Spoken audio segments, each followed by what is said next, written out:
ఆ రోజున ఎంత దుర్మార్గ ప్రచారం చేశారు. కడాన తిరుమల లడ్డు కూడా ఎనిమల్ ఫ్యాట్ కూడా వాడారు. ఏది గీ బదులు జంతువు కొవ్వుతోటి కలిపిన ప్రసాదాలు ఏడుకొండల వాడికి నైవేద్యంగా పెడతారు.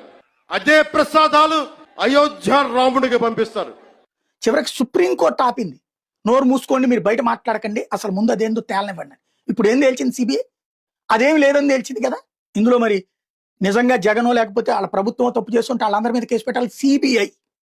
అదే సిట్ అయితే వీళ్ళందరినీ పట్టుకుని వీళ్ళని 100 రోజులు విచారణలు, దాని పేరుతో అదిగో ఇట్లాని రోజు దేవుడిని మనం దుర్మార్గంగా వాడుతున్నాం.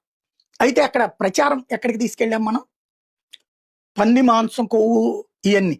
నాకు ఆ రోజున అనేక మంది బ్రాహ్మణులు, నేనే స్వామీజీలతో కూడా మాట్లాడిచ్చా, ఇంటర్వ్యూ కూడా చేశా. ఎవడు చేసినది పురుగులు పట్టిపోతారు అన్నటువంటి ఖచ్చితంగా. ఇప్పుడు అది తప్పుడు ప్రచారం చేసిన వాళ్ళు ఏమవుతారు? దేవుడి ప్రసాదం తినేవాళ్ళు అనేక మంది బ్రాహ్మణులు ప్రాయశ్చిత్త మంత్రం చేశారు, ప్రాయశ్చిత్త పూజలు చేశారు.